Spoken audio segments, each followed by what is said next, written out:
Palavra da Verdade, com Hernandes Dias Lopes. Abra sua Bíblia comigo, por favor, na carta aos Hebreus, capítulo 12. Carta aos Hebreus, capítulo 12.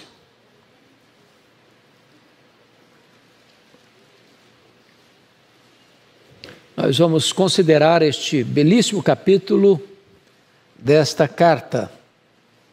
Carta aos Hebreus.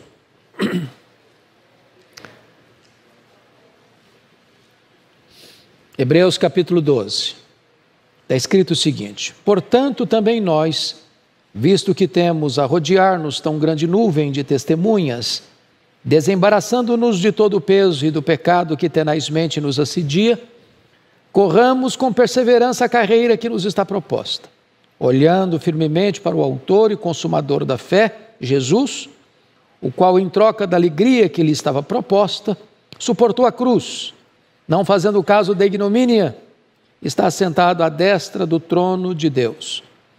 Considerai, pois, atentamente aquele que suportou tamanha oposição dos pecadores contra si mesmo, para que não vos fatigueis, desmaiando em vossas almas. Ora, na vossa luta contra o pecado, ainda não tendes resistido até o sangue, e estáis esquecidos da exortação, que como a filhos discorre convosco. Filho meu, não menosprezes a correção que vem do Senhor, nem desmaieis quando por ele és reprovado. Porque o Senhor corrige a quem ama e açoita todo filho a quem recebe. É para a disciplina que perseverais. Deus os trata como filhos. Pois que filho há que o pai não corrige? Mas se estáis sem correção, de que todos se têm tornado participantes, logo sois bastardos e não filhos. Além disso, tínhamos os nossos pais segundo a carne, que nos corrigiam, e os respeitávamos. Não havemos de estar em muito maior submissão ao Pai espiritual, e então viveremos? Pois eles vos corrigiam por pouco tempo, segundo melhor lhes parecia. Deus, porém, nos disciplina para aproveitamento, a fim de sermos participantes da sua santidade. Toda disciplina, com efeito, no momento, não parece ser motivo de alegria, mas de tristeza. Ao depois, entretanto, produz fruto pacífico aos que têm sido por ela exercitados, fruto de justiça. Por isso, restabelecei as mãos descaídas e os joelhos trôpegos, e fazei caminhos retos para os pés, para que não se extravie o que é manco, antes seja curado. Segui a paz com todos e a santificação, sem a qual ninguém verá o Senhor. Atentando diligentemente, porque ninguém seja faltoso, separando-se da graça de Deus, nem haja alguma raiz de amargura que brotando vos perturbe, e por meio dela muitos sejam contaminados. Nem haja algum impuro ou profano, como foi Esaú, o qual por um repasto, vendeu o seu direito de primogenitura. Pois sabeis também que posteriormente, querendo herdar a bênção, foi rejeitado, pois não achou lugar de arrependimento, embora com lágrimas o tivesse buscado.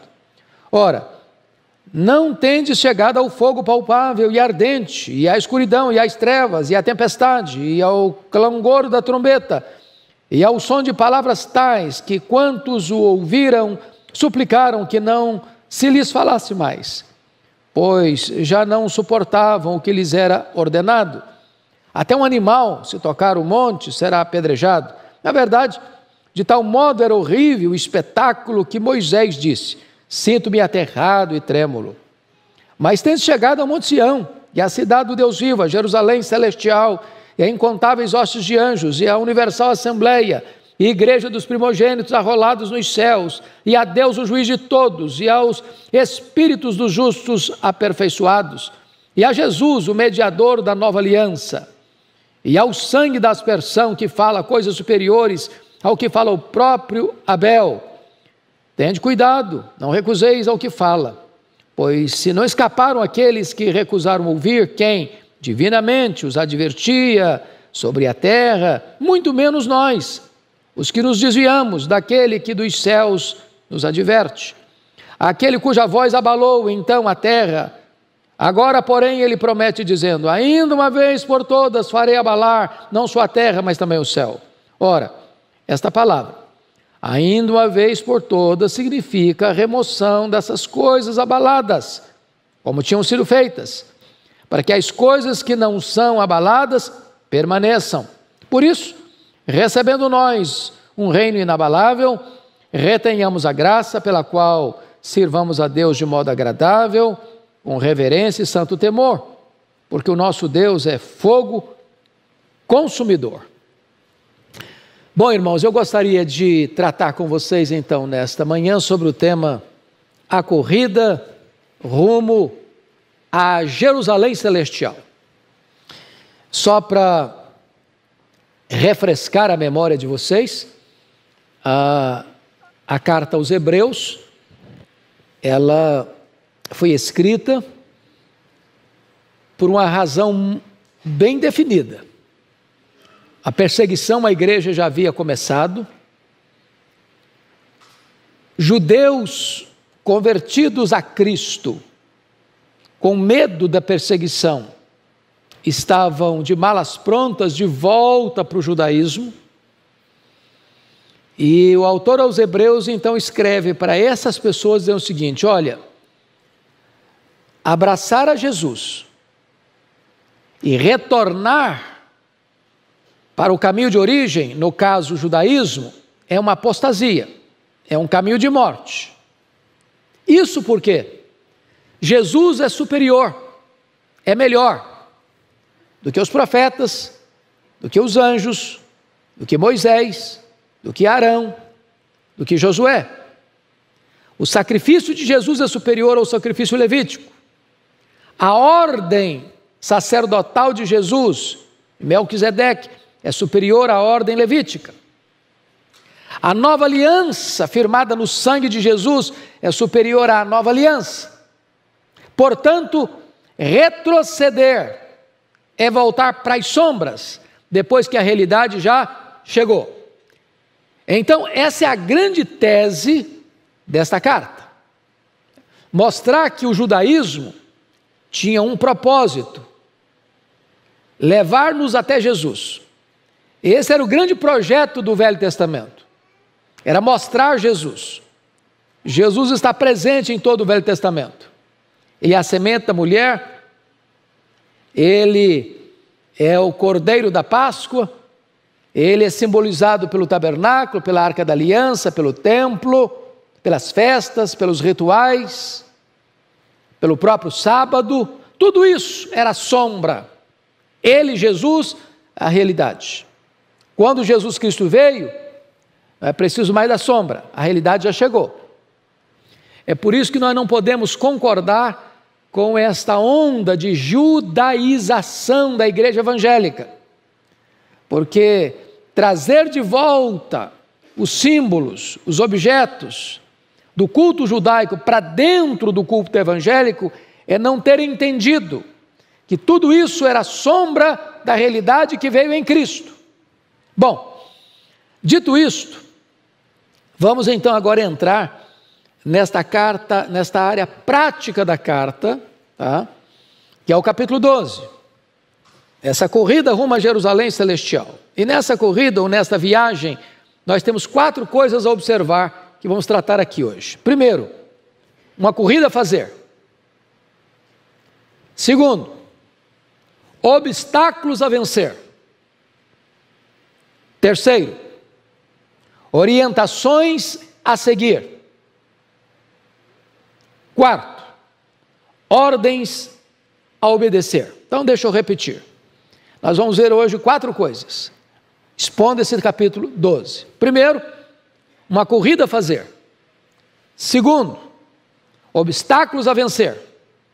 Terceiro, orientações a seguir. Quarto, ordens a obedecer.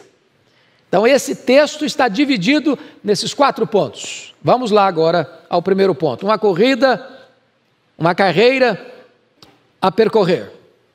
Uma corrida a fazer. Versos de 1 a 4.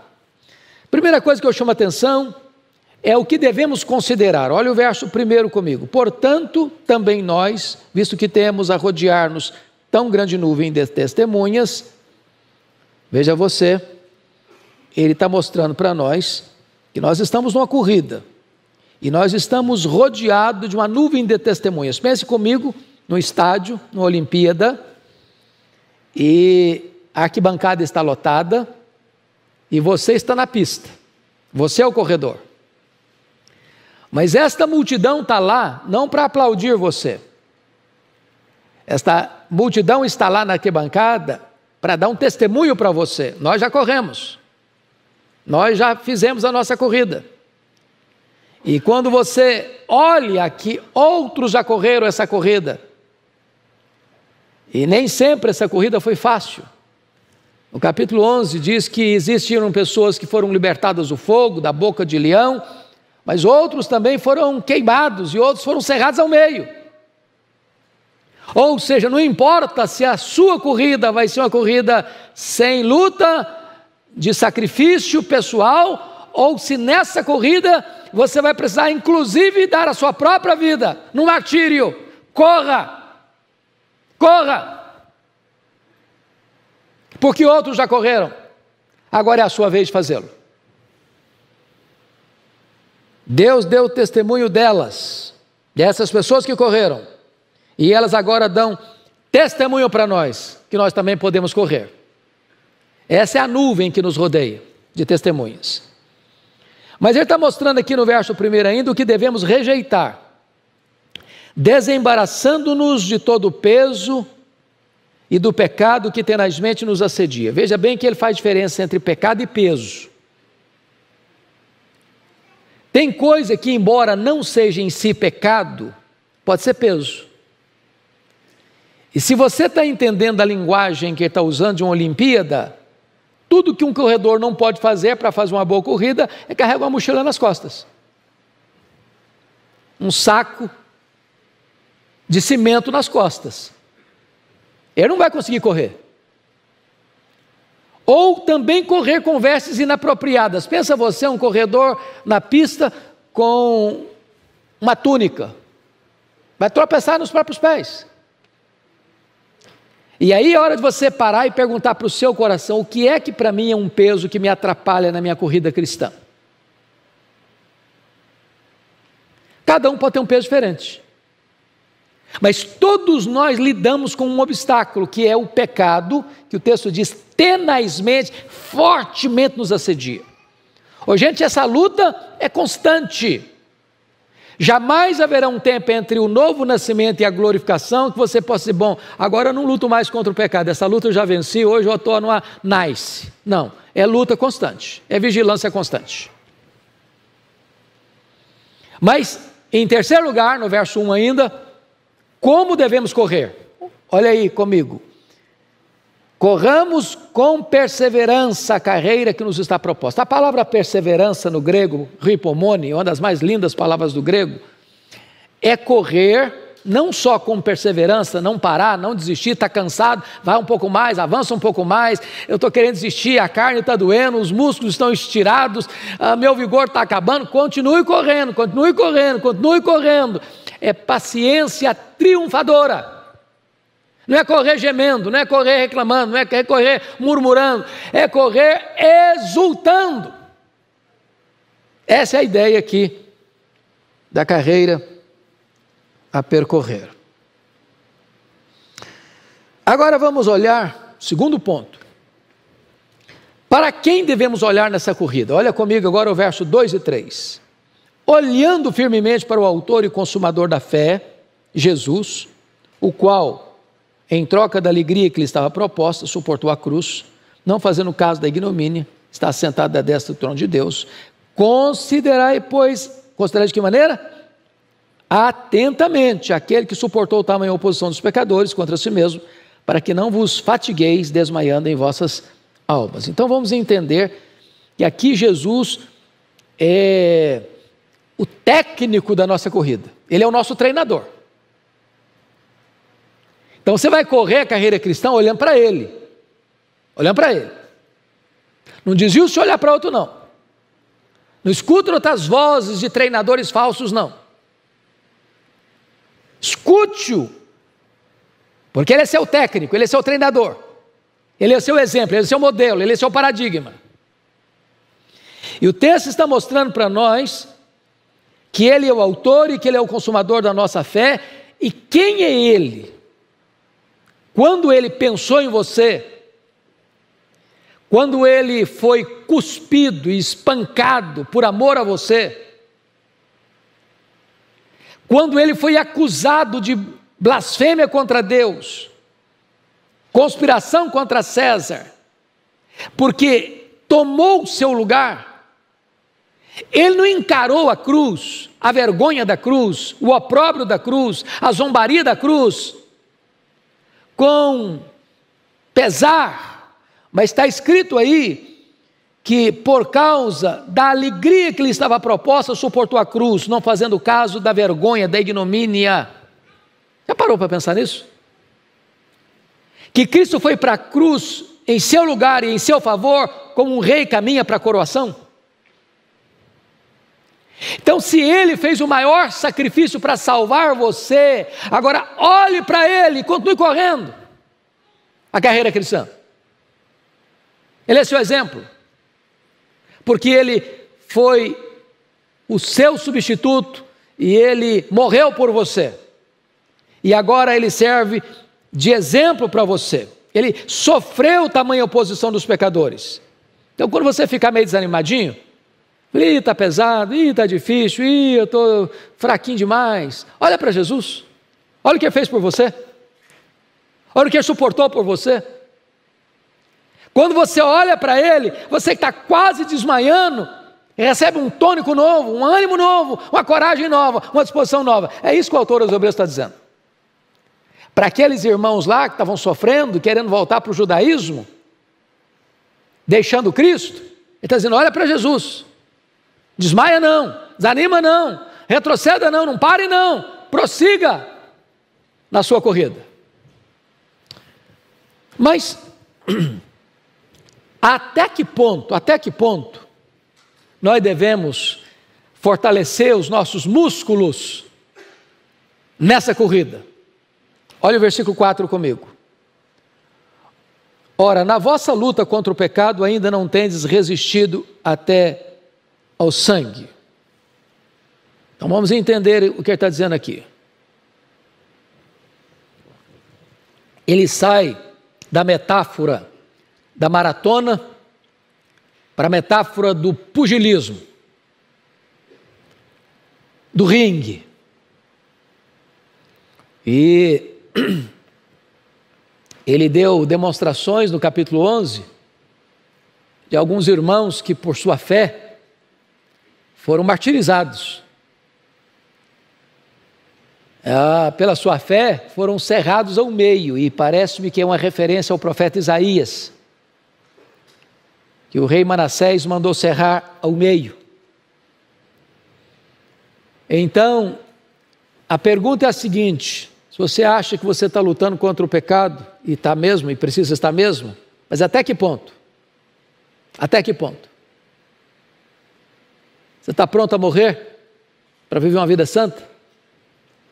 Você está pronto a resistir o pecado a esse ponto? De alguém chegar e dizer, ou você peca, ou você morre, ou você transige, ou você está fora, ou você nega a sua fé, ou você não vive mais. E ele está dizendo para aqueles crentes que estavam querendo abandonar a Cristo e voltar para o judaísmo, olha, vocês ainda não lutaram até o sangue. Ou seja, se preciso for, é melhor o martírio do que a apostasia. É melhor morrer pela fé do que negar Jesus. Essa é a ideia que ele está passando. Bom, vamos ao segundo ponto agora, que é uma disciplina a receber. Versículos 5 a 11. Ele passa agora da metáfora da maratona, vai para a metáfora do pugilismo, e agora ele entra no território familiar, do aconchego da família, que é a questão da disciplina do lar. Então vamos ver aqui uma disciplina a receber, alguns pontos. Primeiro, precisamos relembrar a palavra de Deus, versículos 5 e 6. estáis esquecidos da exortação que como a filhos discorre convosco. Filho meu, não menospreze a correção que vem do Senhor, nem desmaieis quando por ele és reprovado, porque o Senhor corrige a quem ama e açoita todo filho que recebe. Aqui tem um aspecto, irmãos, do esquecimento seletivo, do esquecimento por interesse. Você não quer lembrar, na verdade. Você está passando por uma situação difícil, uma providência carrancuda, e Deus está tratando com você, Deus está usando lixa grossa para burilar você, Deus está lapidando você, arrancando algumas lascas, algumas quinas, algumas arestas na sua vida, e Deus está disciplinando você, e você fica reclamando, murmurando, desanimado. O texto está dizendo, você está esquecido, você esqueceu. Não é aquele esquecimento de falta de memória, não. É aquele esquecimento deliberado, da exortação que Deus fez, tantas vezes, está lembrado, que eu já adverti, já falei, já exortei, já ensinei, que Deus disciplina quem ama. Então não murmure contra Deus se Deus está disciplinando, Ele é pai. Se você não for disciplinado, você é bastardo, você não é filho. Pegando aqui uma aplicação pessoal, mais nossa. Aqui nós temos pais. Quem é pai e mãe aqui, levanta a mão. Pai e mãe. Ok, a maioria aqui. Quem não é, se Deus quiser, vai ser. E Agostinho diz que você vai começar a educar seus filhos 20 anos antes dos filhos nascerem. Então, todo mundo aqui já está começando a educar seus filhos. Vão nascer ainda. Quando um filho desobedece, não quer seguir as normas da casa, por exemplo. Toda casa tem normas, certo? Em princípios, toda casa tem princípios. O que pode, o que não pode, o que faz, o que não faz, o que deve, o que não deve, a hora que chega, a hora que sai, com quem vai, aonde vai, o que faz. Toda casa tem carta na mesa, está claro o jogo aqui. Que ninguém faz o que quer, que tem comando, que tem direção, que tem lei, que tem princípio, que tem ordem. Não é assim que funciona toda a casa? Ora, com Deus é do mesmo jeito. Imagine um filho que chega e desobedece pai e mãe, xinga pai e mãe, grita com pai e mãe, sai a hora que quer, chega a hora que quer, faz o que quer, e o pai e a mãe ficam olhando, que bonitinho nosso filho, né? Tão engraçadinho. Pai e mãe não faz isso, faz? Não. Chama o menino a chincha. Chama a menina a chincha. Pode reclamar, pode espernear, pode chorar, mas espernear, reclamar e chorar não mata filho, não. Agora a falta de disciplina mata. Então Deus está dizendo para você o seguinte: olha, se eu estou disciplinando você, porque eu amo você, porque você é meu filho. Se você não fosse meu filho, deixa eu fazer uma pergunta. Se você encontrar um menino rebelde na rua, você disciplina esse menino? Por que você não disciplina? Ele é seu filho, você não tem responsabilidade com ele, não é seu papel discipliná-lo. Agora, se é filho, aí você disciplina. Deus está dizendo: eu estou disciplinando vocês, que vocês são meus filhos, vocês não são bastardos. Esse é o ponto aqui. Agora, precisamos atentar para o cuidado paternal de Deus, versos 7 a 9, olha aí. É para a disciplina que perseverais, aí tem entre parênteses, Deus os trata como filhos, pois que filho há que o pai não corrige? Mas se estáis sem correção, de que todos se têm tornado participantes, logo sois bastardos e não filhos. Além disso, tínhamos os nossos pais, segundo a carne, que nos corrigiam, e os respeitávamos, certo? Não respeitar pai e mãe é um negócio louco. Pai e mãe é a autoridade da nossa vida, não é verdade? É por isso que a gente tem que ter respeito pelos pais e respeito pelos mais velhos. A nossa geração jovem não está fazendo isso mais não, mas a nossa geração aqui de cabecinhas, alguns cabelinhos brancos, lembra, bença pai e mãe, bença pai, bença mãe. E eu não tinha vergonha de falar isso não, era adolescentão lá bonitão, perto da menina bonitinha, perto do lado, bença pai, bença mãe, não tem esse negócio não. Não é verdade? Você lembra disso? Respeito. A gente respeitava os pais, tem que respeitar. Agora, se a gente respeita pai e mãe, cuja disciplina tem falhas, porque somos humanos, quanto mais não deveremos respeitar o Pai Celestial, que é perfeito, e nunca vai ser injusto conosco, nunca vai cometer um equívoco conosco, porque nós, pais humanos, podemos errar com os nossos filhos. A impressão chega, meu filho, me perdoe, papai, a dose foi grande demais, eu falei o que não podia falar, eu fiz, talvez, no fogo da emoção e me excedi. Deus não comete excesso, Deus não comete erro. Então é isso que ele está dizendo aí. Tínhamos os nossos pais, segundo a carne, que nos corrigiam e os respeitávamos. Não havemos de estar em muito maior submissão ao Pai espiritual e então viveremos? Quanto mais você obedece a Deus, mais vida você tem. Agora, terceiro lugar, você precisa entender o elevado propósito de Deus em corrigir você, senão você fica um crente amargo. Olha aí o verso 10 e 11. Você pode ler comigo os versos 10 e 11? Vamos juntos? Pois eles os corrigiam por pouco tempo, segundo melhor lhes parecia. Deus, porém, nos disciplina para aproveitamento, a fim de sermos participantes da sua santidade. Toda disciplina, com efeito, no momento, não parece ser motivo de alegria, mas de tristeza. Ao depois, entretanto, produz fruto pacífico aos que têm sido por ela exercitados, frutos de justiça. Então, para que Deus disciplina você? Verso 10, para aproveitamento. Aproveitamento. Agora vamos pegar a disciplina em termos de treino. Se você pega, por exemplo, os grandes, porque tem uma linguagem aqui muito intensa do esporte, né, do corredor. Pergunte aos jogadores que são famosos.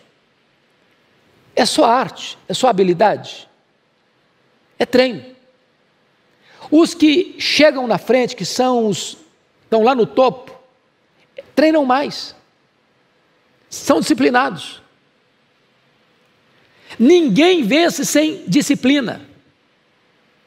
Ninguém triunfa na vida, nem na vida estudantil, nem na vida profissional, nem na vida pessoal, nem na vida espiritual, sem treino, sem desenvolver as musculaturas da alma.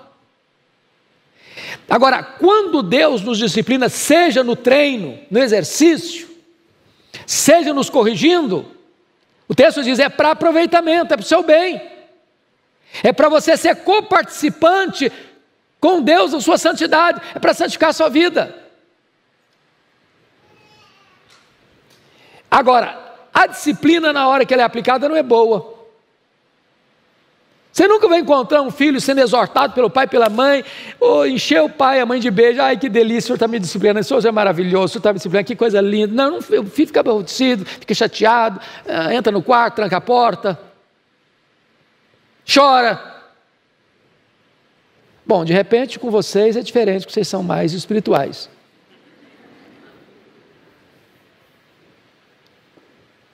Porém, o verso 11 está dizendo algo maravilhoso. Na hora que você está sendo disciplinado, parece tristeza. Você não está entendendo às vezes, você não está alcançando. Ô gente, olha que coisa curiosa, Deus é maravilhoso.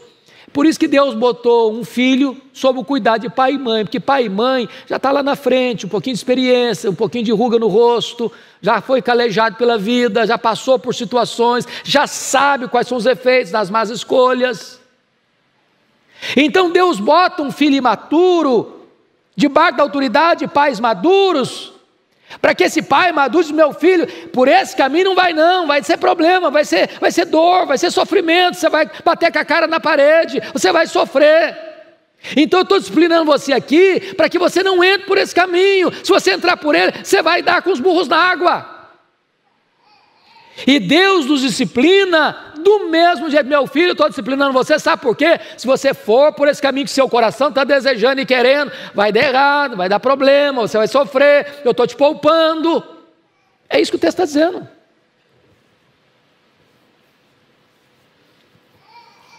Terceiro ponto. Uma atitude a assumir. Versos 12 a 17. Primeiro, você e eu precisamos vencer o desânimo. Olha aí comigo os versos 12 e 13. Pode ler comigo? Vamos juntos? Por isso, restabeleci as mãos descaídas, os joelhos trôpegos, e fazei caminhos retos para os pés, para que não se extravie o que é manco, antes seja curado. Então pense agora, eu volto de novo à metáfora da maratona, da corrida. Eu não sei, eu nunca corri a São Silvestre em São Paulo. Alguém aqui já correu São Silvestre em São Paulo? Alguém? Algumas pessoas já? Ok. Eu não sei quanto você correu, em que lugar que você chegou. Mas eu quero crer que não toma medalha lá dos irmãos lá da África, né? Eles são profissionais nisso. Mas o corredor chega um momento em que ele chega, eu não estou aguentando mais, as mãos já estão caídas, os joelhos já estão batendo no outro, estão trôpegos, e você está quase desmaiando. Ele está usando uma metáfora para falar da vida espiritual. Às vezes nós estamos assim na vida espiritual, tanque vazio, andando na reserva, abatido, joelhos trôpegos, mãos descaídas, desanimado.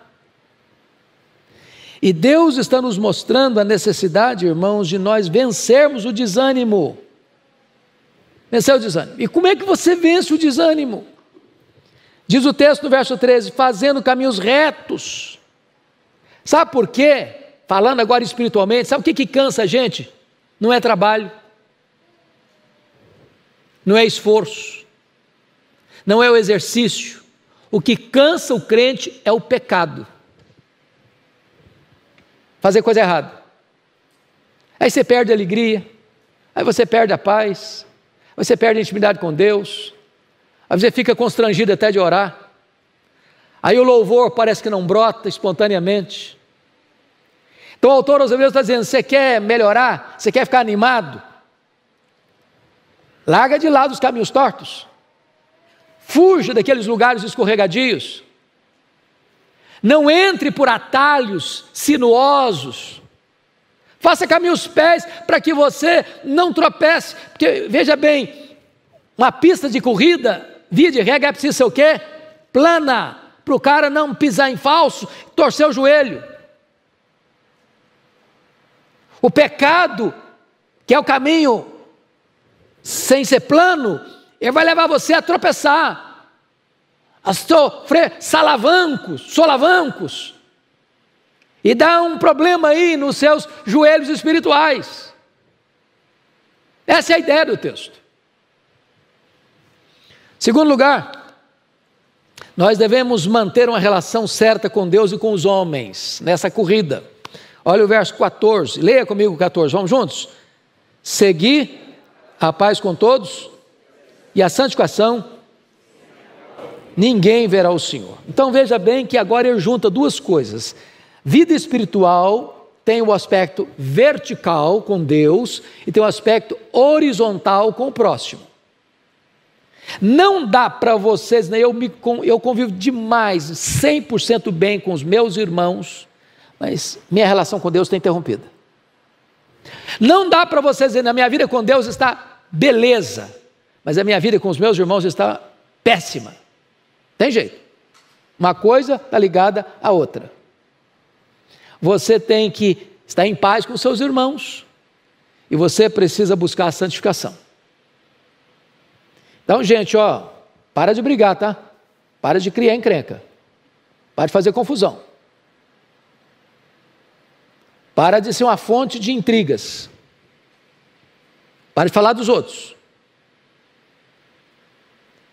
Reconcilie com quem um dia você bateu cabeça. Porque não dá para você dizer que ama a Deus a quem você não vê e não amar o seu irmão a quem você vê. Vida cristã caminha junto, assim as duas paralelas juntas. Comunhão com Deus e comunhão com o próximo. Terceiro lugar, devemos permanecer na graça de Deus. Olha o versículo 15, a parte A. Atentando diligentemente, porque ninguém seja faltoso, separando-se da graça de Deus. Ou seja, a graça de Deus é o grande reservatório, é a grande fonte de onde procede toda a força, todo o poder, toda a energia para você fazer essa corrida rumo a Jerusalém Celestial. Se você se apartar da graça, acabou sua força, acabou sua capacidade. Você não faz essa corrida fiado na sua própria força, na sua própria inteligência, na sua própria capacidade. Não, não, não. Você e eu dependemos da graça de Deus. Quarto, devemos nos prevenir contra a raiz de amargura. Verso 15b. Nem haja alguma raiz de amargura que brotando vos perturbe e por meio dela muitos sejam contaminados. Vamos entender isso aqui. A raiz de amargura tem a ver com os nossos relacionamentos interpessoais, certo? Já ficou amargurado com alguém? Chateado com alguém? Aborrecido com alguém? Já guardou às vezes uma mágoa no coração? O autor sagrado vai usar agora uma linguagem da botânica. Vai falar que a amargura é uma espécie de planta que vai crescendo no seu coração e criando raízes dentro de você. E que esta raiz pode produzir algo muito ruim, que se chama amargura. Essa palavra amargura, na língua grega, traz a ideia de ovo podre. Se um ovo podre quebrar, você não consegue ficar naquele ambiente mais. Quando alguém está amargurado, duas coisas acontecem. Primeiro, ela fica perturbada, vos perturbe. Uma pessoa amargurada, ela não consegue viver com ela mesma. Ela briga com o espelho. Porque ela está de mal. E quando alguém está de mal, ele não consegue aguentar-se.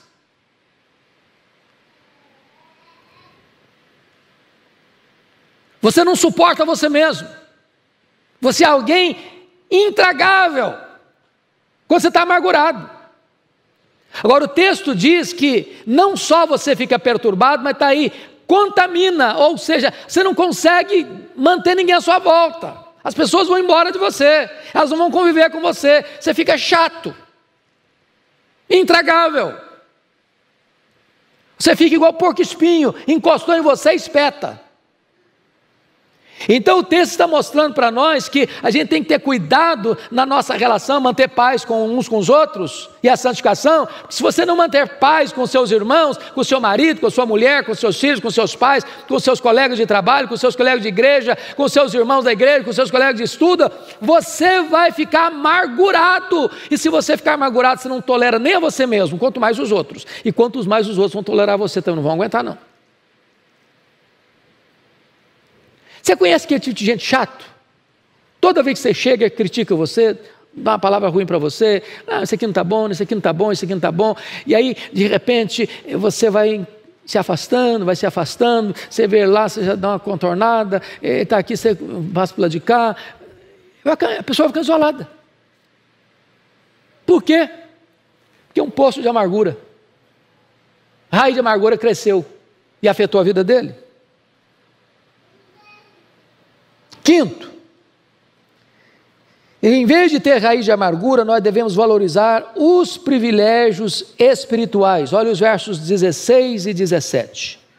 Nem haja algum impuro ou profano, como foi Esaú, o qual por um repasto vendeu o seu direito de primogenitura, pois sabeis também que posteriormente, querendo herdar a bênção, foi rejeitado, pois não achou lugar de arrependimento, embora com lágrimas tivesse buscado. O que ele está dizendo aqui?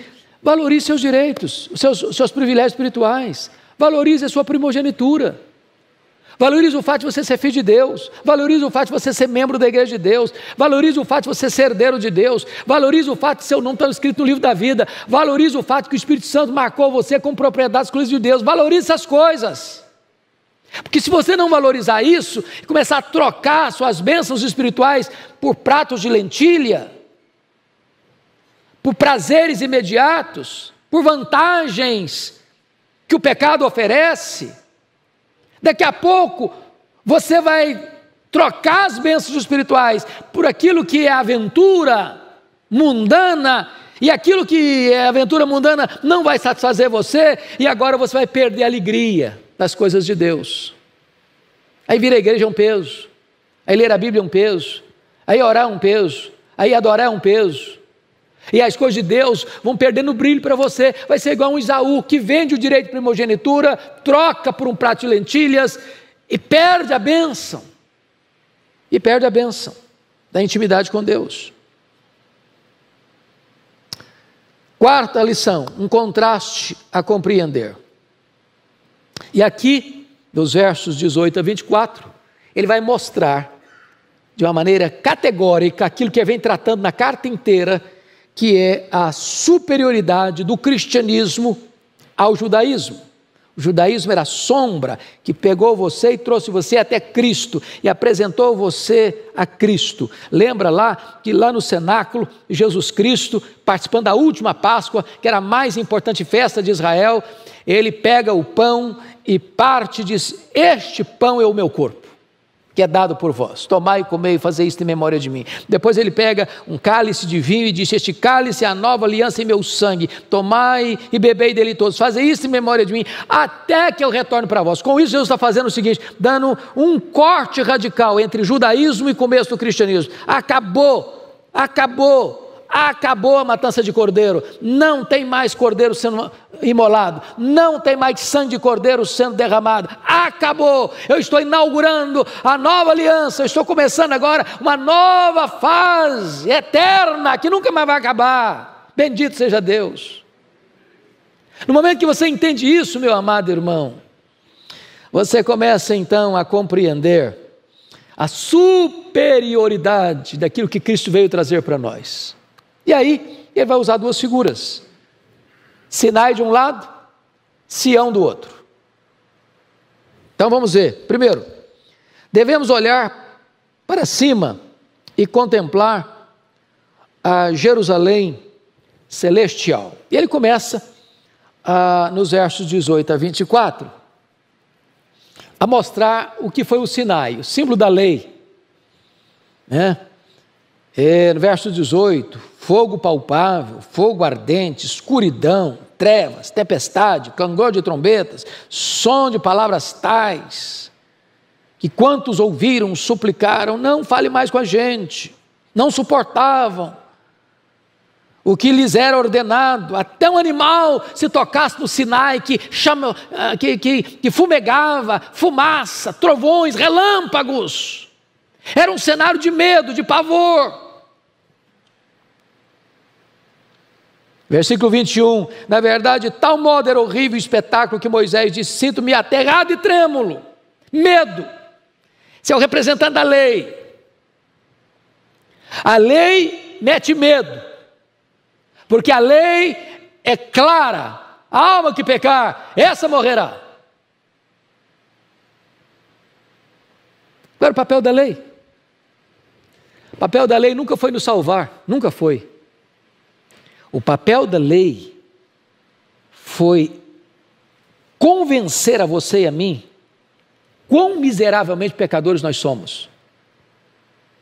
A lei é uma espécie de raio-x, tomografia computadorizada, que vai lá e detecta o que está lá dentro, mas não é o bisturi do cirurgião que remove o que está lá dentro. A lei é o prumo de um construtor civil que bota na parede e vê que ela está torta, mas não endireita a parede torta. A lei é como uma lanterna para alguém que está caminhando no escuro, ela vê e mostra a pedra do caminho, mas não remove a pedra do caminho. O papel da lei era mostrar para nós quão pecadores somos, e nos pegar pela mão, na linguagem de Paulo aos Gálatas, como o aio, como o pedagogo, e disse: agora eu vou te levar, quem resolve a sua vida é Jesus. Ele é o fim da lei, ele é o cumprimento da lei. Ele se fez pecado por você. A lei diz que quem pecar, a alma que pecar morrerá, pois ele, como seu substituto, seu representante, tomou o seu lugar, e a lei disse: ele deve morrer, e ele morreu, pelos seus pecados, pelos meus pecados. para pagar a nossa dívida, cumprindo a justiça de Deus. Agora você não está mais diante de um Sinai em chamas, com trovões, relâmpagos, com medo. Agora você está numa outra imagem, numa outra figura. Versículo 22. Você pode ler o 22 até o 24 comigo? Vamos juntos? Voz bem clara. Mas tendes chegado ao Monte Sião, à cidade do Deus vivo, a Jerusalém celestial, e a incontáveis hostes de anjos, e a universal assembleia, e a igreja dos primogênitos arrolados nos céus, e a Deus o juiz de todos, e aos espíritos dos justos aperfeiçoados, e a Jesus o mediador da nova aliança, e ao sangue da aspersão que fala coisas superiores ao que fala o próprio Abel. Ele está contrastando o judaísmo com o cristianismo. Agora não é medo, não é pavor. Agora a ordem é: achegai-vos. Agora a ordem: tendes chegado ao Monte Sião. Monte Sião aqui é um símbolo da graça, é um símbolo também da Nova Jerusalém, da morada de Deus, do lugar da morada dos santos. Ele está falando agora desta igreja comprada no sangue de Cristo, dos espíritos dos santos aperfeiçoados, da glória do céu. Então, notem, amados irmãos, que o texto está nos mostrando que nós devemos olhar e contemplar a Jerusalém celestial na nossa corrida. Quando você ficar desanimado, assim, eu estou querendo parar, meu joelho está doendo, minhas pernas estão fracas, minhas mãos estão descaídas, aí o texto está dizendo: olha para lá, olha para a recompensa, olha para a glória, olha para o céu, olha para aquilo que está reservado para você, olha para aquilo que ouro não compra, que dinheiro não compra, olha para aquilo que o Senhor preparou para aqueles que o amam. Prossiga a jornada, avance mais, não pare, persevere.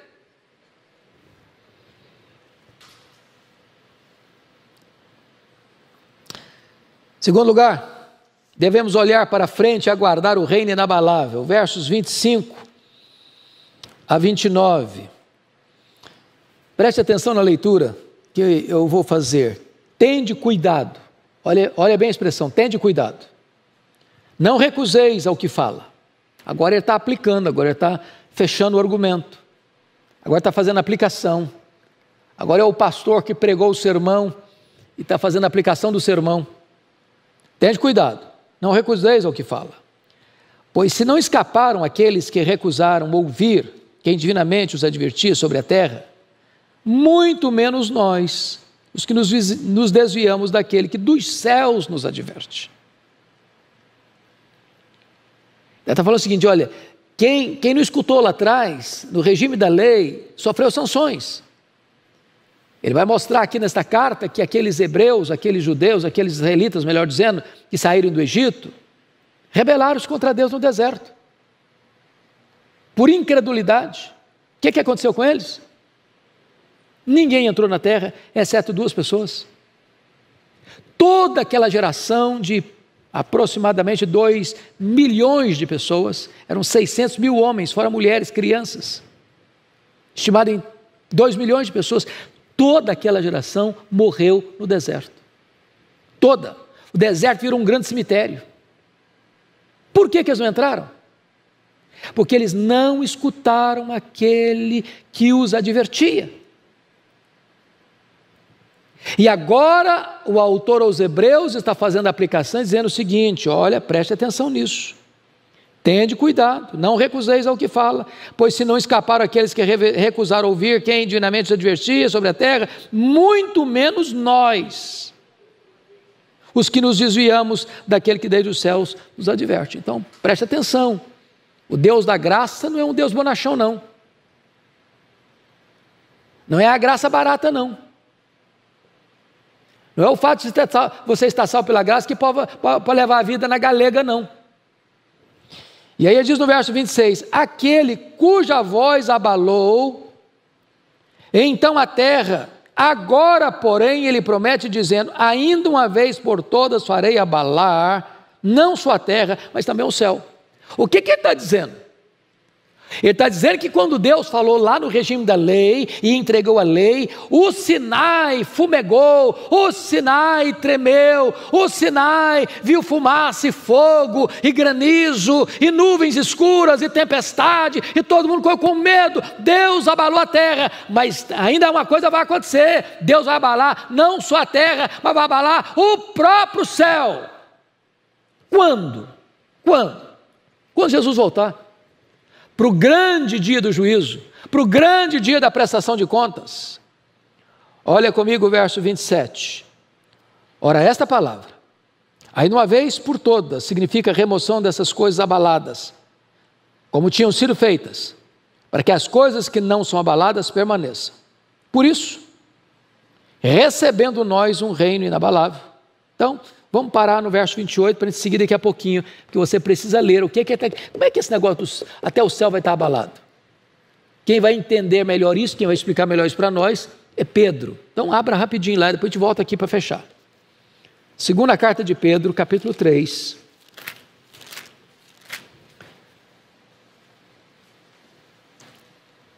Eu chamo você para ler alguns versículos. Segunda carta de Pedro 3, versículo 7.